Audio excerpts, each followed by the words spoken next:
Capítulo 41. Pastoral en la India Meridional. Usted, Dick, es el primer occidental que ha entrado en ese santuario. Muchos otros lo han intentado en vano. Al oír mis palabras, el señor Wright pareció sorprendido y luego complacido. Acabábamos de dejar el bello templo de Chamundi, situado en los montes que dominan Mysore, en la India Meridional. Allí nos habíamos inclinado ante los altares de oro y plata de la diosa Chamundi, patrona de la familia reinante de Mysore. Como recuerdo de este singular honor, dijo el señor Wright, guardando cuidadosamente algunos pétalos de rosa, conservaré siempre estos pétalos, bendecidos por el sacerdote, con agua de rosas. Mi compañero y yo pasábamos el mes de noviembre de 1935 como huéspedes del estado de Mysore. El heredero del Maharajá, Su Alteza el Yubarajá Sri Kantirava Narasimharaya Wadiyar, me había invitado en compañía de mi secretario a visitar su progresista y culto reino. Durante las 2 semanas anteriores yo había dirigido la palabra a miles de ciudadanos y estudiantes de la ciudad de Mysore, en el ayuntamiento, en la Universidad del Maharajá, en la Escuela Médica Universitaria y también en Bangalore, en la Escuela Secundaria Nacional, en el Intermediate College y en el Ayuntamiento de Chetty, donde se celebraron 3 grandes reuniones en las que se congregaron más de 3.000 personas.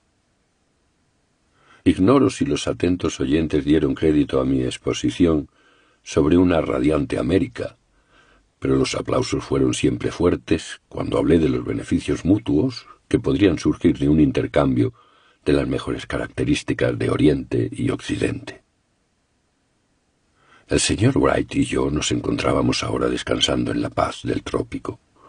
Su diario de viaje nos ofrece el siguiente resumen de sus impresiones sobre Mysore.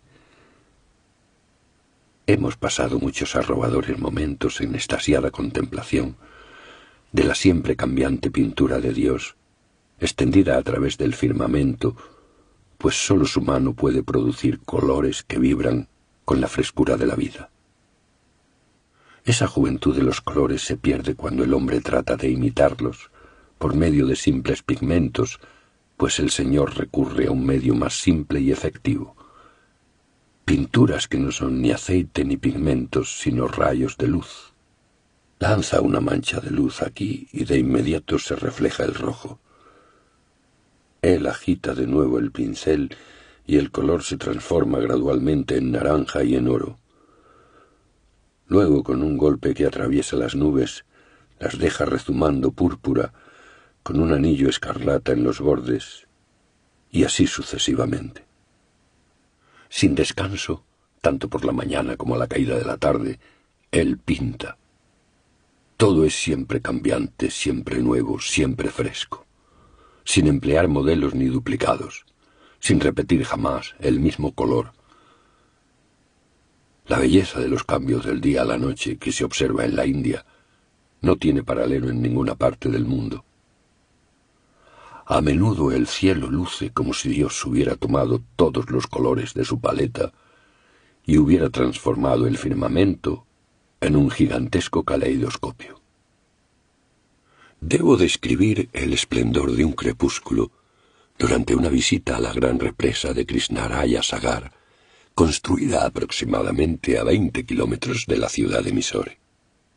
Yogananda allí y yo abordamos un pequeño autobús y, acompañados por un muchacho ayudante de mecánico, avanzamos por un suave camino de tierra en los momentos en que el sol se hundía en el horizonte y se asemejaba a un inmenso tomate maduro y aplastado. Nuestro camino atravesaba los siempre presentes campos rectangulares de arroz, por entre una agradable fila de árboles banyan y en medio de bosquecillos de palmas. En todos lados, la vegetación era tan apretada como la que se observa en plena selva. Finalmente, al aproximarnos a la cima de un monte, nos encontramos cara a cara con un inmenso lago artificial que reflejaba las estrellas y estaba bordeado de palmeras y otros árboles. Lo rodeaban asimismo bellísimos jardines en forma de terraza y una hilera de luces eléctricas. Por debajo de la orilla de la represa nuestros ojos vieron, maravillados, un fantástico espectáculo de rayos de colores, jugando en fuentes semejantes a géiseres. Parecía que se estaba vertiendo tinta brillante y de diversos colores, maravillosas cascadas azules, rojas, verdes y amarillas, y majestuosos elefantes de piedra que arrojaban chorros de agua. La represa, cuyas iluminadas fuentes me recordaron las de la Feria Mundial de 1933 en Chicago, destaca por su moderna estructura en esta antigua tierra de campos de arroz y gente sencilla. Los hindúes nos han brindado tan cariñosa bienvenida que temo que se requiera más que mi persuasión para llevar a Yogananda allí de regreso a América. Otro raro privilegio, mi primera cabalgata en elefante. Ayer el Yuvarajá nos invitó a su palacio de verano para disfrutar de un paseo sobre uno de sus elefantes, un animal enorme. Subí una escalerilla dispuesta para alcanzar el howdah o montura, que se encuentra revestida de seda y tiene la forma de una caja, y después a rodar, mecerse, tambalearse y a descender por barrancos demasiado emocionado para preocuparme o exteriorizar exclamaciones, pero agarrándome desesperadamente con todas mis fuerzas. La India meridional, rica en ruinas históricas y arqueológicas, es una tierra de encantos sin igual y a la vez indefinibles. Al norte de Mysore se encuentra Hyderabad, un pintoresco altiplano cortado por el gran río Godavari. Existen allí grandes llanuras fértiles, las bellas Nilgiris o montañas azules y regiones de montes estériles, de granito y piedra caliza. La historia de Hyderabad es larga y está llena de colorido.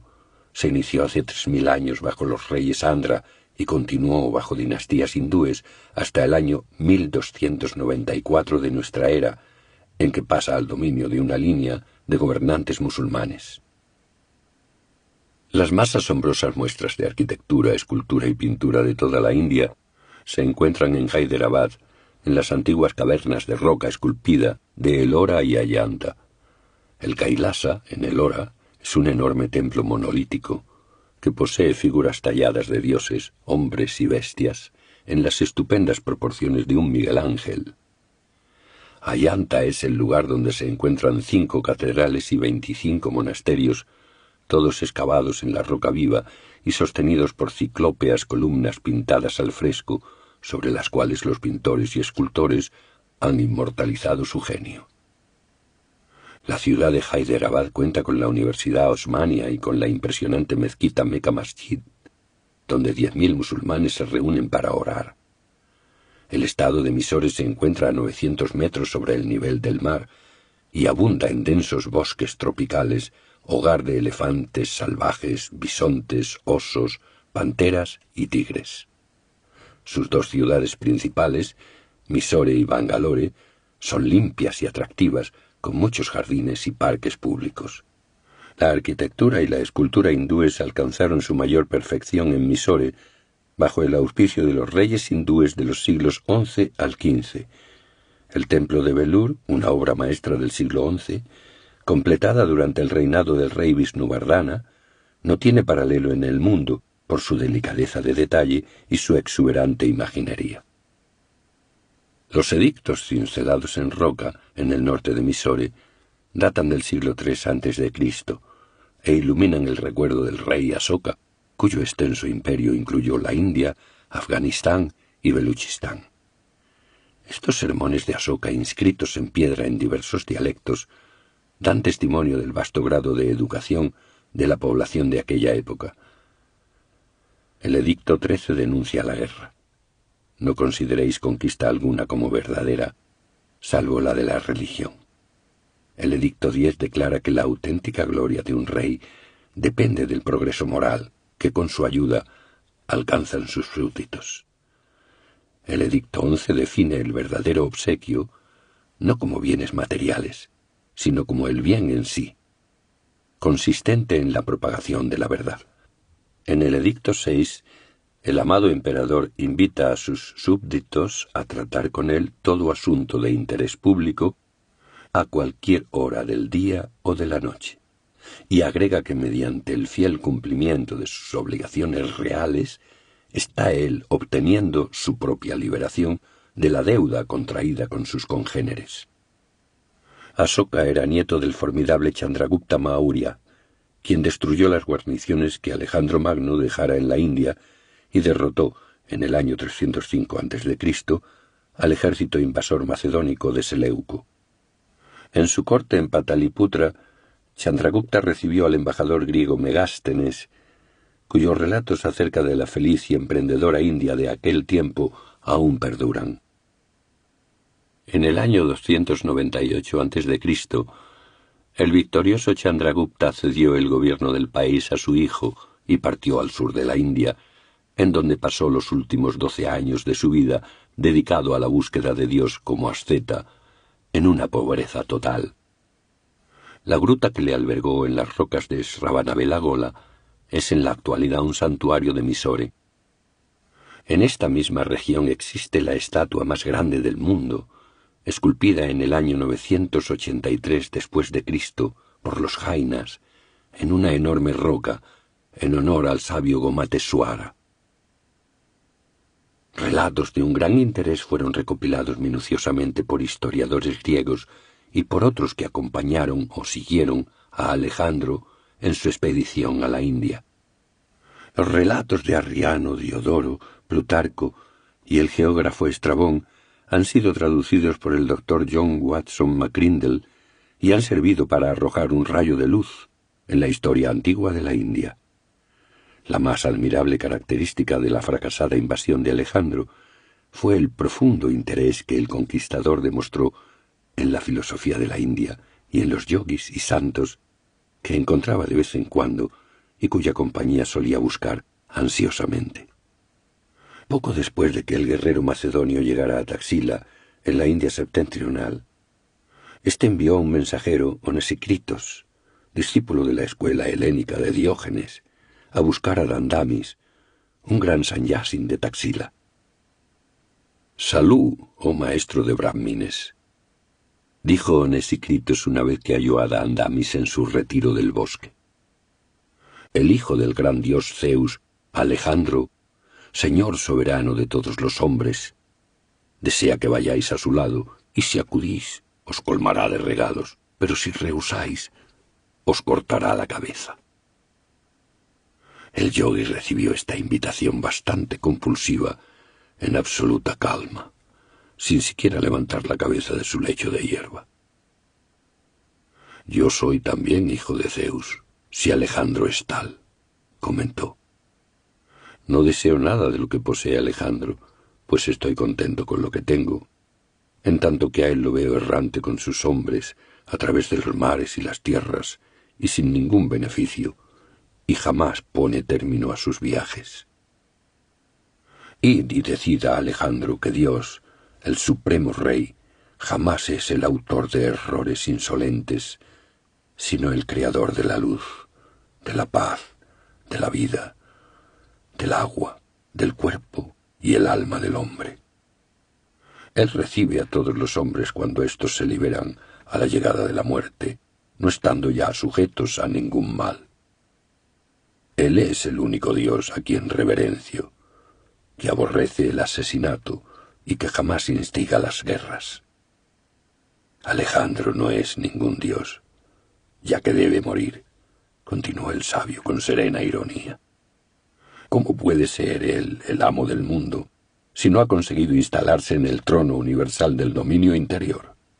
Ni ha entrado vivo todavía en el Hades, ni conoce el curso del sol a través de las regiones de la tierra, la mayoría de cuyas naciones ni siquiera han oído su nombre. Después de esta reprimenda, sin duda la más cáustica que jamás fuera enviada a los oídos del Señor soberano de todos los hombres, el sabio añadió irónicamente: «Si los actuales dominios de Alejandro no bastan para satisfacer sus deseos, dejadle cruzar el río Ganges. Ahí encontrará una región capaz de proporcionar sustento a todos sus hombres». Lo que Alejandro me ofrece y los regalos que me promete son para mí cosas por entero inútiles, continuó Dandamis. Las cosas que yo aprecio y encuentro de verdadera utilidad y valor son estos árboles que me dan cobijo, estas plantas en floración que me proporcionan el diario sustento y el agua que sacia mi sed. Las demás posesiones que suelen amasarse con enorme cuidado y ansiedad siempre demuestran ser ruinosas para quienes las reúnen y sólo causan pena y vejaciones que aquejan a los seres no iluminados. Por lo que a mí respecta, metiendo sobre las hojas del bosque y no teniendo nada que guardar ni vigilar, cierro mis ojos en tranquilo sueño. Si algo tuviera que custodiar, mi apacible sueño se desvanecería. La tierra me lo proporciona todo, lo mismo que la madre alimenta a su pequeño. Voy a donde quiero y no vivo agobiado por preocupaciones materiales. De cortar Alejandro mi cabeza, no podría, empero, destruir mi alma.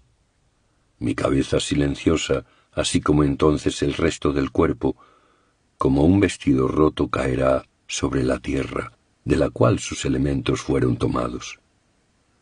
Entonces, convertido en espíritu, ascenderé hacia mi Dios. Él nos dio esta envoltura de carne y nos colocó sobre el mundo para probar si, mientras aquí permanecemos, vivimos obedientes a sus órdenes. Y cuando nos marchemos, Él requerirá de todos nosotros una rendición de cuentas sobre nuestra vida terrena. Él es juez de todo error. Los lamentos de los oprimidos ordenan el castigo del opresor. Así pues, dejad que Alejandro aterrorice con sus amenazas a aquellos que ambicionan riquezas y que temen a la muerte, ya que para nosotros ambas armas son igualmente inofensivas. Los brahmines no aman el oro ni temen la muerte. Id y decid esto a Alejandro. Dandamis no tiene necesidad de nada que sea vuestro, y por lo tanto no vendrá a vuestro lado, y si algo deseáis de Dandamis, entonces id a buscarle. Alejandro recibió por conducto de Onesícritos el mensaje, que escuchó con concentrada atención, y experimentó más deseos que nunca de ver a Dandamis, quien, aunque viejo y semidesnudo, representaba el único antagonista en quien él, conquistador de tantos pueblos, había encontrado la horma de su zapato. Alejandro invitó a Tasila a varios ascetas brahmines, famosos por su habilidad para contestar cuestiones filosóficas con sabiduría y concisión. Una relación de las discusiones es ofrecida por Plutarco. El mismo Alejandro formuló las preguntas. ¿Quiénes son más numerosos, los vivos o los muertos? Los vivos, porque los muertos no existen. ¿Qué produce los animales más grandes, la tierra o el mar? La tierra, pues el mar no es más que una parte de la tierra. ¿Cuál es de las bestias la más astuta? Aquella que el hombre no conoce. El hombre teme a lo desconocido. ¿Qué existió primero, el día o la noche? El día, con la ventaja de un día. Esta respuesta hizo que Alejandro no pudiera ocultar su sorpresa. El brahmín añadió: las preguntas imposibles exigen respuestas imposibles. ¿De qué manera puede un hombre hacerse querer de todos? Un hombre será querido de todos si, poseyendo un gran poder, no se hace temer de nadie. ¿Cómo puede un hombre llegar a ser un dios? Haciendo lo que es imposible que el hombre haga. ¿Qué es más fuerte, la vida o la muerte? La vida, puesto que soporta en sí tantos males.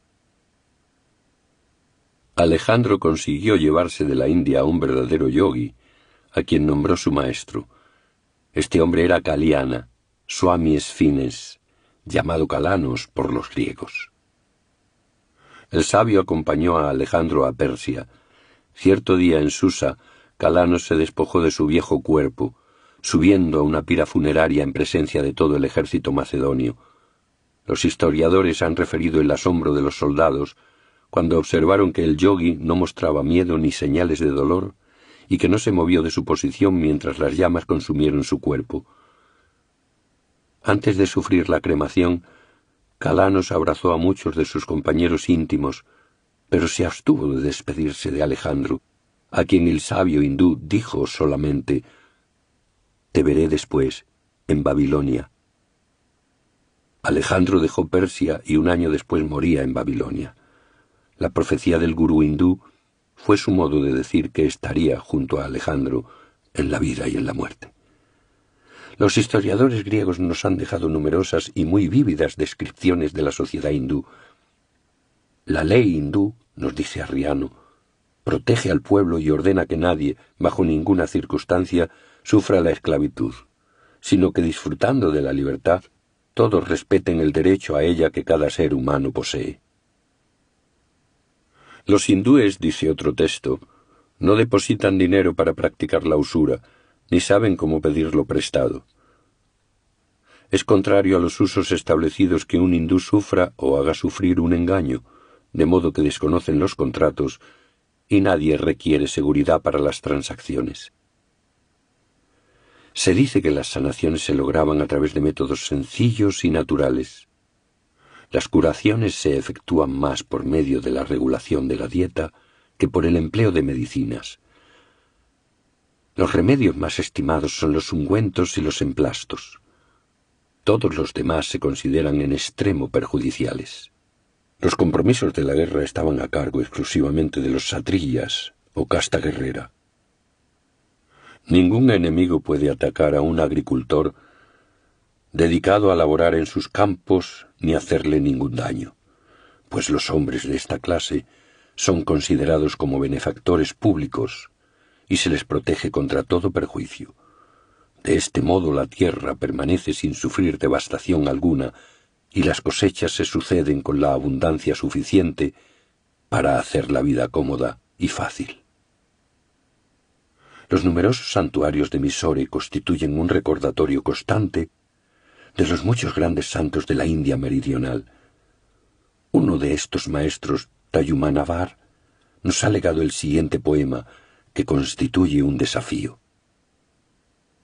Puedes gobernar un elefante loco, puedes cerrar la boca del oso y del tigre, puedes cabalgar en un león, puedes jugar con la cobra. Por medio de la alquimia podrás ganarte la vida. Puedes vagar por el universo sin ser conocido. Puedes hacer de los dioses tus vasallos. Puedes conservarte siempre joven. Puedes caminar sobre el agua y vivir en el fuego. Pero gobernar la mente es mejor y más difícil. En el bello y fértil estado de Travancore, en el extremo sur de la India, donde el tráfico se realiza en ríos y canales, el Maharajá asume todos los años una obligación hereditaria para expiar los pecados originados por las guerras y la anexión, en el remoto pasado, de varios estados pequeños a Travancore.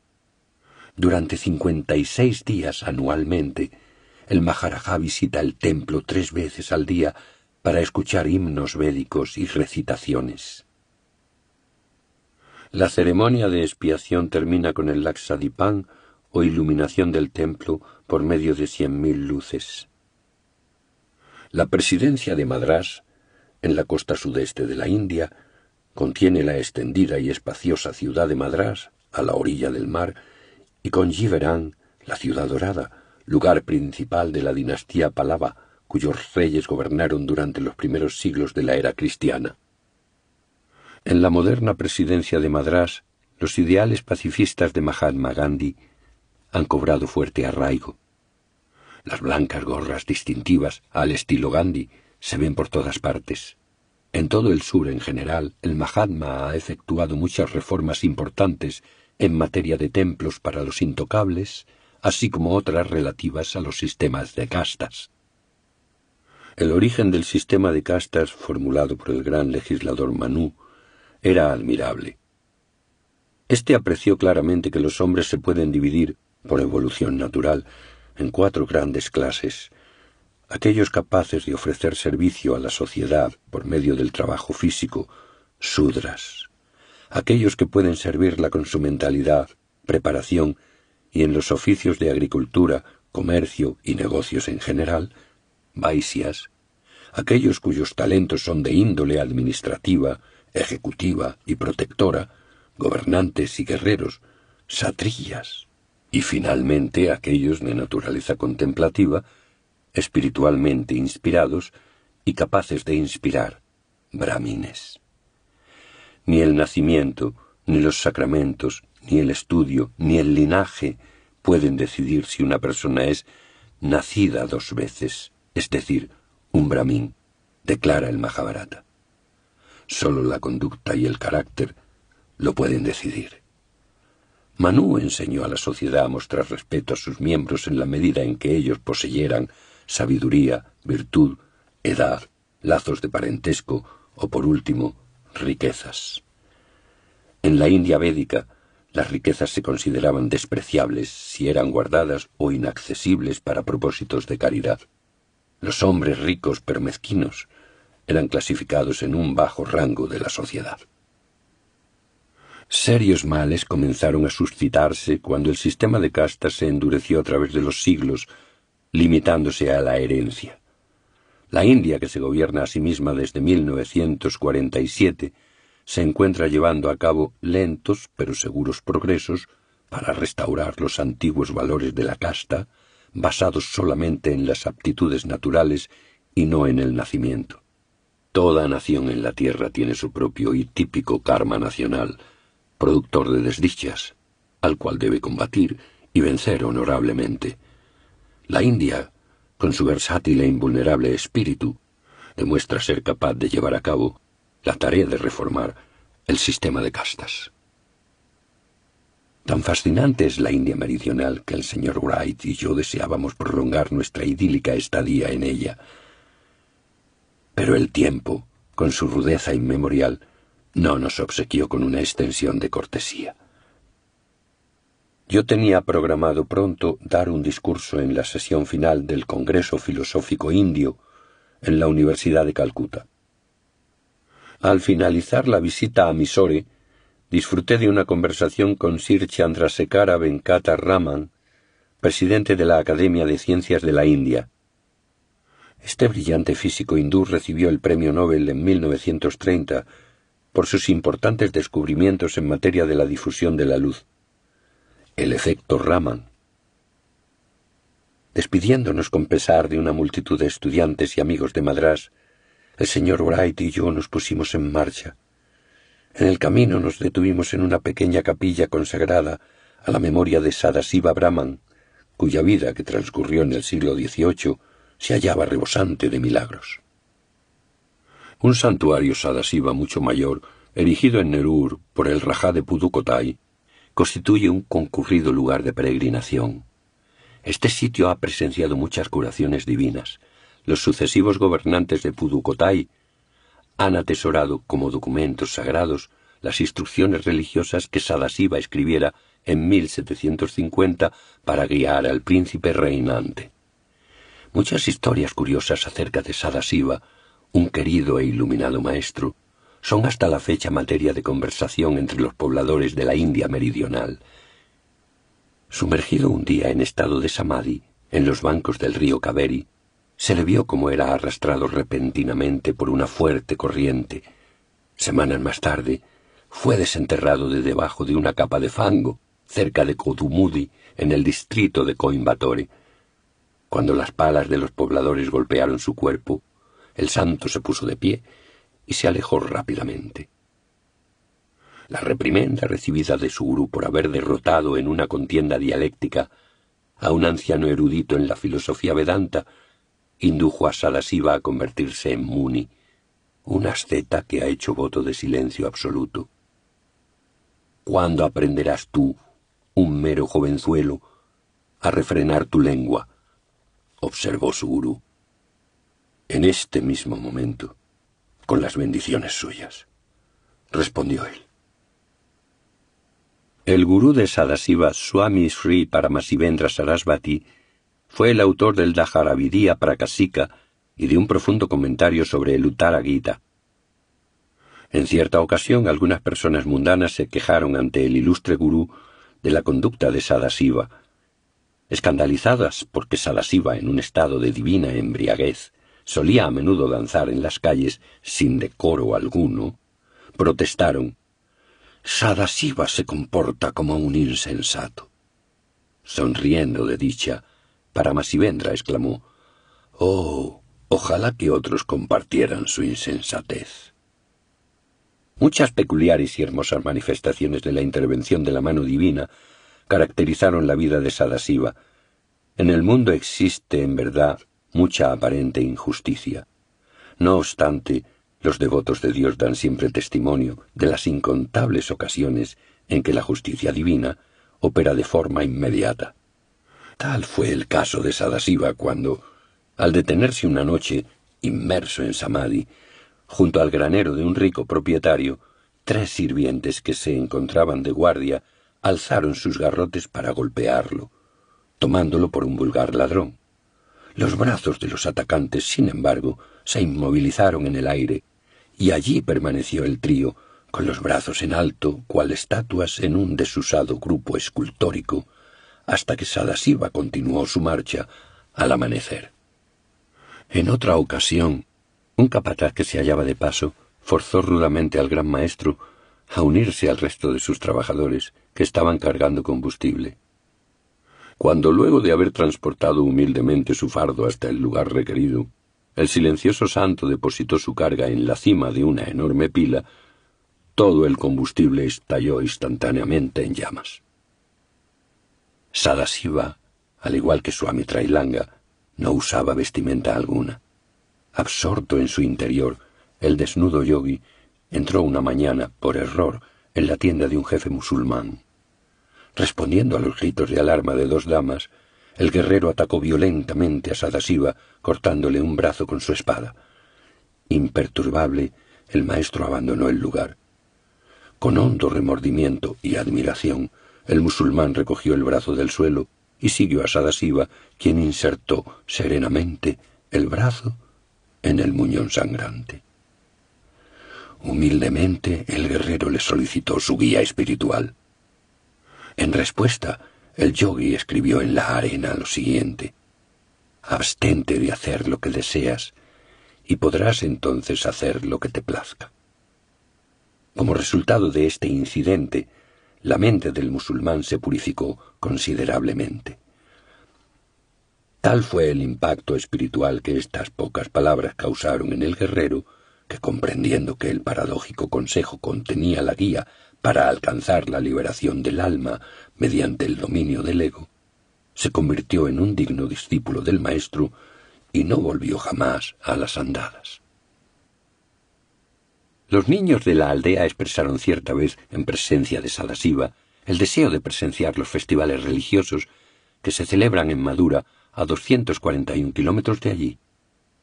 El yogi indicó a los pequeños que tocaran su cuerpo. Instantáneamente, el grupo fue transportado a Madura. Los niños pasearon alegremente por entre los miles de peregrinos. Después de algunas horas, el yogi devolvió a sus hogares a los niños, empleando el mismo sencillo medio de transporte. Los atónitos padres escucharon de labios de sus niños el relato de las procesiones de imágenes y pudieron comprobar que varios de los pequeños llevaban bolsas con dulces de Madura.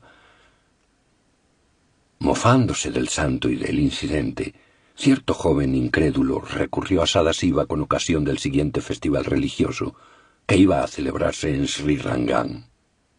«Maestro», le dijo con desdén, «¿por qué no me transporta usted al festival de Sri Rangan, tal como transportó a los niños a Madura?» La respuesta de Sadasiva no se hizo esperar. Al instante el joven descubrió que se encontraba entre las multitudes de aquella lejana ciudad. Grande fue su desazón, no obstante, cuando llegó el momento de regresar. ¿Dónde se encontraba ahora el santo?